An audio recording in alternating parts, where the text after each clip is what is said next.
To speak of the spiritual purpose of being born to a wounded mother is to enter into the deepest mystery of the human psyche. For in such a birth we are confronted not merely with the biographical accident of a parent's suffering, but with the archetypal drama of shadow and light, wound and redemption, which underlies all human becoming. The child who comes forth from the womb of a mother who carries her own scars, whether physical, emotional, or spiritual, is summoned from the very beginning into an atmosphere where the air itself is charged with the weight of the unconscious, where the ordinary warmth of nurture is mingled with the icy presence of unresolved pain. And it is precisely in this ambivalent cradle that the seeds of individuation are first sown. For the soul is rarely formed in sterile or perfect conditions, but rather is hammered into shape upon the anvil of imperfection. And nowhere is this truth more poignantly enacted than in the life of one who has been called to bear the destiny of a wounded maternal inheritance.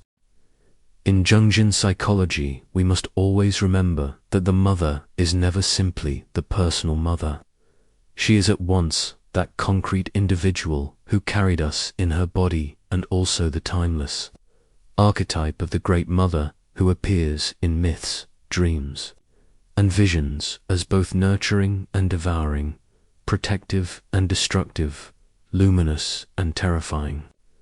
Thus, to be born to a mother whose personal life has been marked by suffering is also to be confronted with the archetypal image of the wounded feminine, the maternal figure who does not embody only plenitude, but also absence, not only life, but also loss. And this paradoxical inheritance calls the child into a confrontation with the reality of the opposites much earlier than would otherwise be demanded. For the child learns almost immediately that love is never pure sweetness, but is interwoven with pain, that security is never absolute, but shadowed by fragility, and that the source of life itself carries within it the echo of death. Yet we must not imagine that such an origin is merely tragic, for in the mysterious economy of the psyche, it is often precisely the wound that becomes the doorway to consciousness, the crack through which the light of awareness shines. And so, to be born of a wounded mother is to be initiated from the very first breath into the mystery of transformation, into the possibility that suffering, if faced and integrated, can become a vessel of meaning. The myths of all cultures echo this paradox.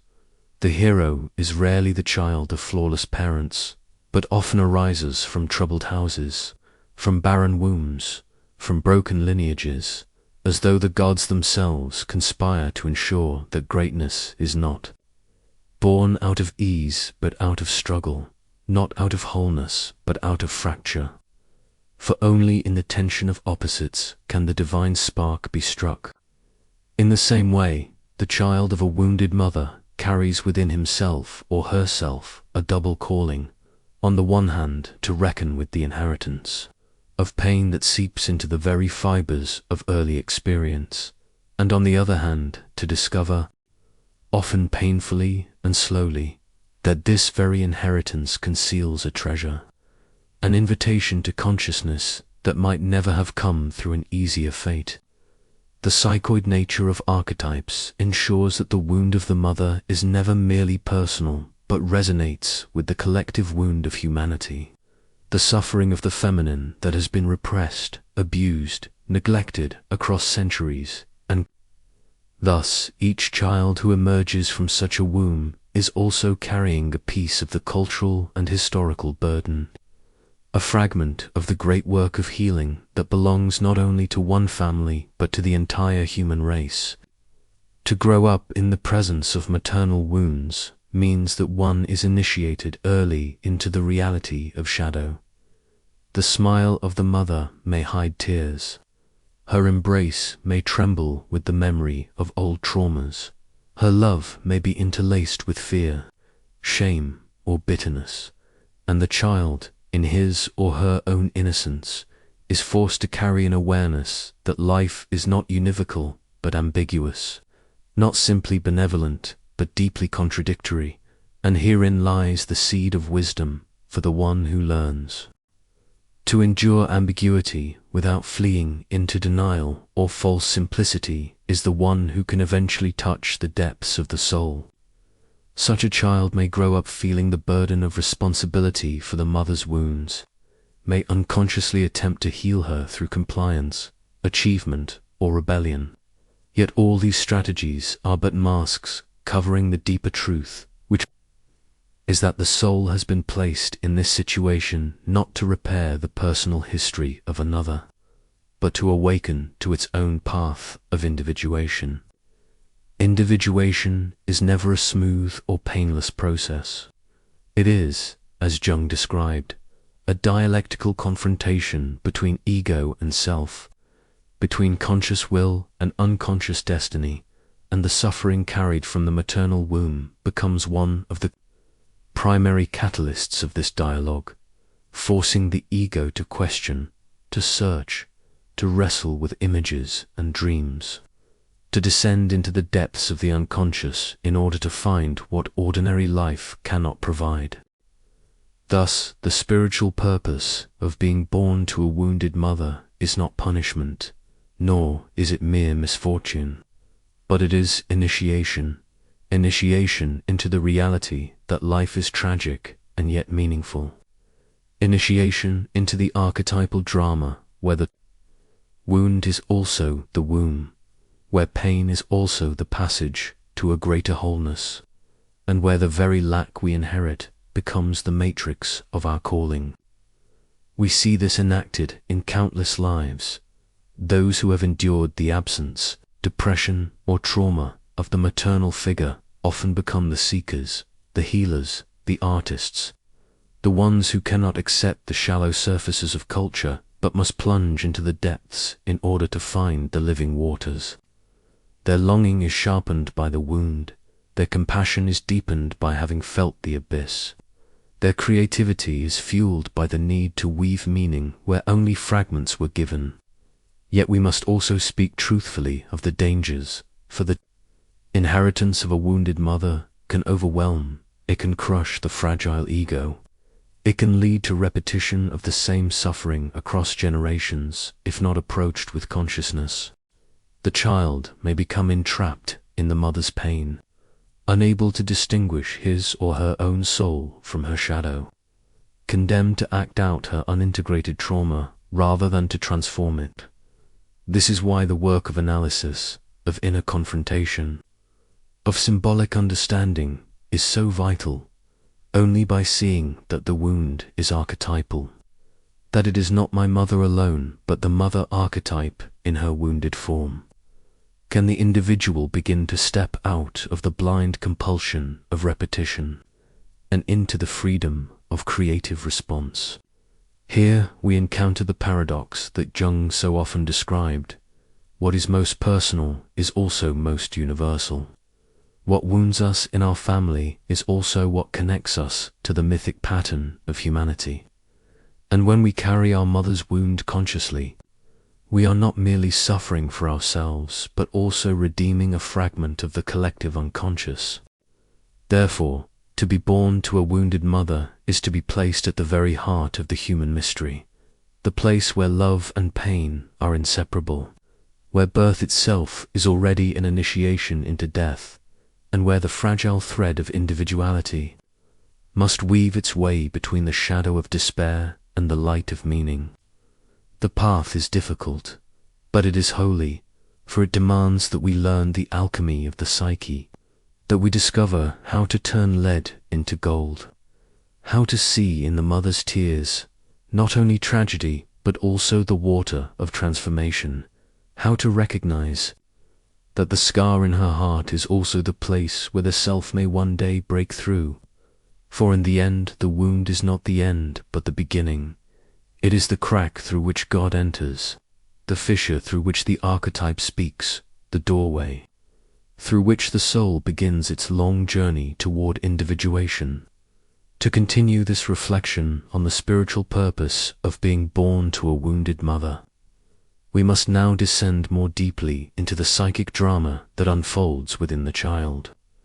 For if the first truth is that such a birth constitutes an initiation into the reality of shadow, the second truth is that the child's entire life becomes a dialogue with this inheritance, a search for balance between the mother's wound and the child's own emerging self. And in this dialogue, the central archetypes of the psyche are constellated in profound ways. The mother's pain, whether manifest in depression, rage, absence, or silent suffering, places before the child the image of the broken vessel. And the child, in the naivety of love, often attempts to become the healer, the savior, the redeemer, carrying upon small shoulders the immense weight of adult sorrow. And though this task is impossible in the literal sense,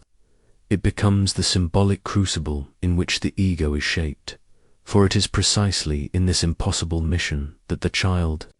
learns the first lessons of limitation, separation, and the tragic structure of existence. In the psychic economy of such a family, the child frequently becomes hyper-tuned to the moods and needs of the mother,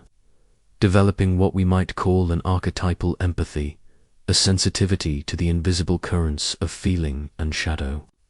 in the environment. And although this empathy is born from necessity, from the survival strategy of adapting to an unpredictable maternal presence, it also becomes, later in life, a gift, a capacity to perceive depths in others that would remain hidden to those who were raised in smoother waters. Yet this gift is double-edged, for it comes with the danger of identification, of losing oneself entirely in the emotional field of the other, of mistaking the mother's fate for one's own, and thus the individuation process requires that the child, now grown, must learn to separate the archetypal from the personal, to say, this wound is hers, and this wound is mine,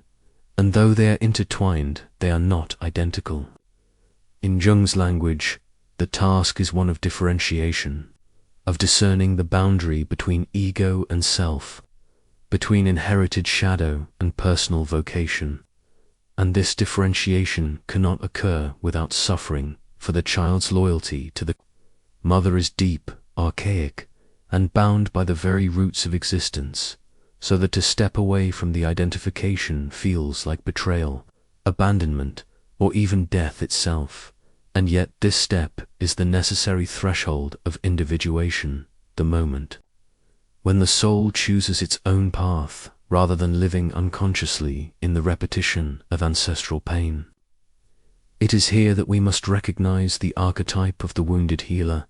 for the child of a wounded mother is often drawn, whether consciously or unconsciously, into vocations of care, therapy, art, teaching, or service, as if the psyche insists that the energy invested in attempting to heal the mother must not be wasted but transformed into a gift for the world. And this transformation is the alchemical opus of the soul, the transmutation of personal suffering into collective meaning. In myths we see the same pattern: the orphaned hero, the abandoned child, the offspring of a broken mother, does not heal the personal wound by fixing the past, but by embarking on a quest, by facing monsters, descending into the underworld, retrieving the treasure and bringing it back for the community. And so to the modern individual who has inherited maternal wounds, must eventually recognize that his or her true vocation lies not in saving the mother, but in discovering the self, in embodying a wholeness that redeems the wound, not by erasing it, but by carrying it consciously. Yet before this transformation can occur, the child must endure the dangerous passage through projection, repetition, and shadow, for the unintegrated maternal wound often reappears in relationships, where the individual unconsciously seeks partners, friends, or communities who mirror the original atmosphere of the wounded mother. as if the psyche were compelled to recreate the old pain in the hope that this time it might be healed. This repetition compulsion is not a mere pathology, but a symbolic attempt at integration, a striving of the unconscious to bring the forgotten trauma into the light of awareness. And if approached consciously, it can become the very material of growth. But if lived blindly, it leads only to despair and the perpetuation of the same suffering across generations. Thus, the spiritual purpose hidden within this destiny is that of consciousness. The individual is summoned to awaken, to see the pattern, to break the spell of blind repetition, and to discover that the true mother, the archetypal mother, lives, not only in the personal figure who bore us, but also within the depths of the psyche as the matrix of creativity, fertility, and care. To encounter this inner mother, to reclaim her light as well as her shadow, is to free oneself from the tyranny of the literal past and to step into the symbolic life, where the wound becomes the teacher, the shadow becomes the guide, and the broken maternal inheritance becomes the soil from which one's destiny blossoms. Yet we must be careful not to romanticize, for the journey is long and arduous, and there are many who remain entrapped, who are crushed beneath the burden rather than transformed by it. And their suffering too must be honored, for not every soul finds its way through the labyrinth. And the tragedy of such fates reminds us that individuation is not guaranteed but is a task, a demand, a possibility that must be chosen again and again with courage and patience.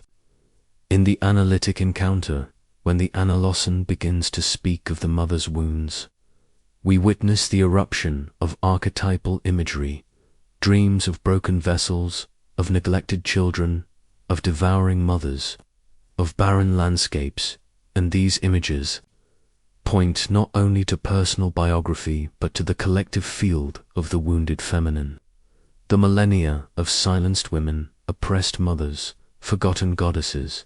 and thus to work with the maternal wound is also to participate in the healing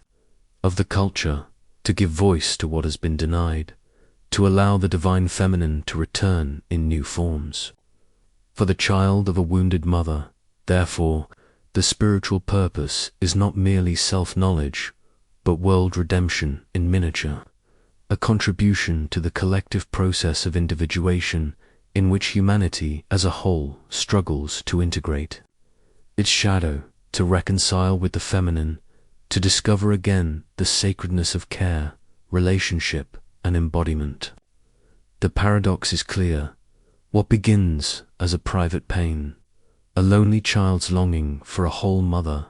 becomes, through consciousness, a collective treasure, a mythic journey whose fruits nourish not only the individual but the entire community.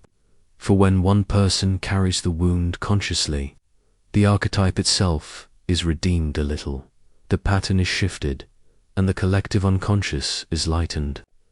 And so the life of such a person becomes a testimony to the truth that suffering, though never to be sought for its own sake,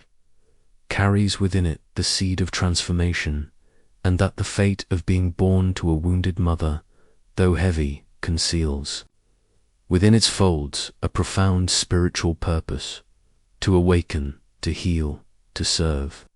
and to remind us all that the soul is not born in perfection but in brokenness, not in fullness but in lack, and it is precisely through this lack that we are called toward the infinite. If in the first movement we contemplated the wound itself as the archetypal inheritance, and in the second we traced the path by which the child is summoned to wrestle with and transform this inheritance, then in this third movement we must turn our gaze toward the higher horizon, to the ultimate meaning of such a destiny. For in the end, the question is not only how the individual survives, or even how he or she individuates, but how the soul, through this peculiar and painful origin, becomes a participant in the great drama of spirit and matter, of self and world,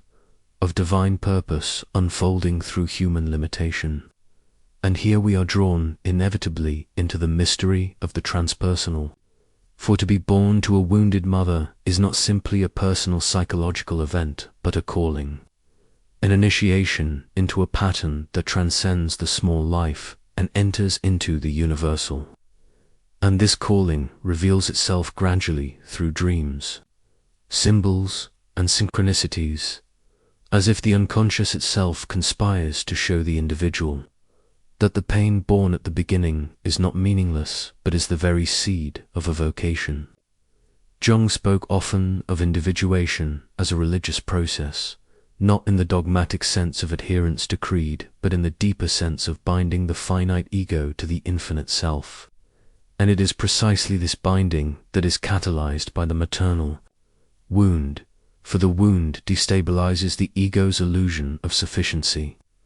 It prevents the comfort of an unexamined life. It thrusts the individual into the search for depth, and in so doing it forces open the possibility of a relation to the numinous. To have been born of a wounded mother is therefore to carry within oneself a perpetual reminder of finitude, of brokenness, and yet also of mystery. For in the very impossibility of perfect maternal love, there opens the question of a greater love, a love that transcends the human vessel, a love that points toward the archetypal, the divine, the eternal feminine, Sophia, Shekinah, Shakti, the mother of all that is, and the soul, in its longing for what the personal mother could not give, is drawn toward this transpersonal source, this fountain that flows beyond all wounds.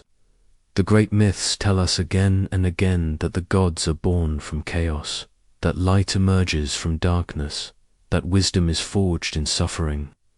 And so to the individual who has known from the beginning the absence of wholeness is uniquely positioned to perceive the presence of the archetypal self. For the longing itself becomes a bridge, the emptiness becomes a vessel, the lack becomes the opening through which grace descends. Yet the journey is not one of escape or denial. It is not about rejecting the personal mother in favor of some abstract divine, but about embracing the paradox, holding together the wound and the wholeness, the broken vessel and the eternal source, recognizing that the divine does not bypass the human but incarnates within it, and thus the task of the one born to a wounded mother is to become a living synthesis, to embody in flesh and soul the reconciliation of opposites, to show that the wound can coexist with meaning, that the scar can coexist with beauty, that the absence can coexist with presence. This is why such lives often radiate a peculiar authority, a depth of presence that does not come from theoretical knowledge, but from lived experience, from having carried in their own body the tension of opposites, from having walked through despair into a fragile but luminous faith. And this authority is precisely what the world hungers for. For in an age that seeks only comfort and surface, the one who has been initiated by maternal wounds bears testimony to the deeper truth that life is tragic and holy, broken and whole, finite and infinite, and that only by embracing this paradox can the soul be free. Moreover, the spiritual purpose extends beyond the individual to the collective, for the healing of the maternal wound in one life participates in the healing of the feminine in all lives, and the individuation of one person becomes a spark that contributes to the greater individuation of humanity, the slow emergence of a culture that can honor both mother and father, both feminine and masculine, both body and spirit, without repression, domination, or denial. Thus the destiny of being born to a wounded mother is not merely to struggle in isolation, but to serve as a bridge, a mediator between past and future, between shadow and light, between the forgotten feminine and the emerging wholeness of the human soul. In alchemical symbolism, the materia prima, the dark and chaotic substance, must be embraced and transformed if the philosopher's stone is to be produced. And in psychological life, the maternal wound is precisely such a materia prima, heavy, dark, and full of confusion, and yet within it lies the possibility of gold. The possibility of a consciousness that could not have been born in any other way. For perfection produces stagnation, but imperfection produces striving, and striving produces transformation. Therefore, the spiritual purpose of this fate is not to curse, but to awaken, not to bind, but to liberate. For the one who has walked this path knows in his or her bones that suffering can be transmuted, that love can be deeper than pain, that meaning can arise from fracture, and this knowledge is not theoretical but experiential. It is gnosis, it is wisdom, it is the kind of truth that heals simply by being lived. And in this way the circle closes. The child who was once powerless before the wounded mother becomes the adult who, through consciousness, compassion, and symbolic life, embodies the archetypal healer, not by erasing the wound, but by carrying it with dignity, by allowing it to be the vessel through which the self radiates into the world. And thus what began as tragedy ends as vocation. What began as fracture ends as integration. What began as sorrow ends as a hymn to the mysterious purpose of the soul's journey.